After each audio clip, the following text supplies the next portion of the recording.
සියලු දෙනාටම ආයුබෝවන් කියලා පිළිගන්නවා online tech media YouTube channel එකට. අද මේ වීඩියෝ එකෙන් මම ඔයාලට අරගෙන ආවේ BOC Flex app එක තුල තියෙන pay details එකක් කොහොමද delete කරගන්නේ කියලා. හරි එහෙනම් අපි යමු අද වීඩියෝ එකට.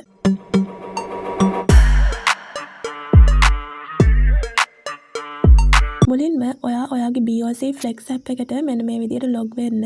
හරි මේ interface එක ඔයාලට බලා ගන්න පුළුවන් manage list කියලා බටන් එකක් තියෙනවා. අන්න ඒ බටන් එක උඩ touch කරන්න. හරි ඊට පස්සේ ඔයන්න මෙන්න මේ වගේ interface එකකට. හරි මෙතනදී ඔයාලට බලා ගන්න පුළුවන් saved BOC pays කියලා තියෙනවා උඩින්ම.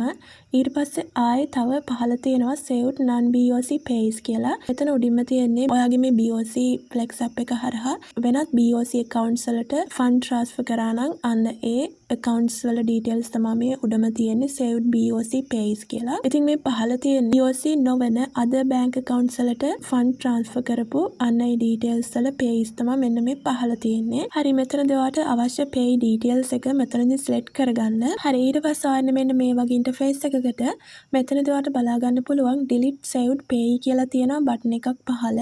අන්න ඒ බටන් එක උඩ touch කරන්න. ඊට පස්සේ මෙන්න මේ confirm කියන බටන් එක උඩ touch කරන්න. හරි ඊට පස්සේ ඔයාලට බලා ගන්න පුළුවන් මෙන්න මේ විදිහට success කියලා වැටෙනවා.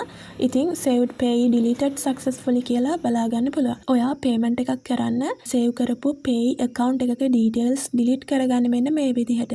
ඉතින් ඔයාලට මේ සම්බන්ධයෙන් යම්කිසි ගැටලුවක් තියෙනවා නම් comment section එකේ comment එකක් දාන්න. ඒ වගේම මෙන්න මේ වගේ වැදගත් වීඩියෝස් ළඟටම ගෙන්න ගන්න ඕන නම් online tech media YouTube channel එක subscribe කරලා ළඟම තියෙන bell button එකත් all select කරලා තියාගන්න. හරි ඉතින් මේ වීඩියෝ එක ඔයාලට වැදගත් වුණා නම් වීඩියෝ එකට like එකක් දාන්න. ඒ වගේම මේ වීඩියෝ එක වැදගත් වෙනවා කියලා හිතන ඔයාලගේ යාළුවන්ටත් මේ වීඩියෝ එක share කරන්න අමතක කරන්න එපා. හරි එහෙනම් අපි ආයෙමත් අලුත් වීඩියෝ එකකින් හමු වෙමු.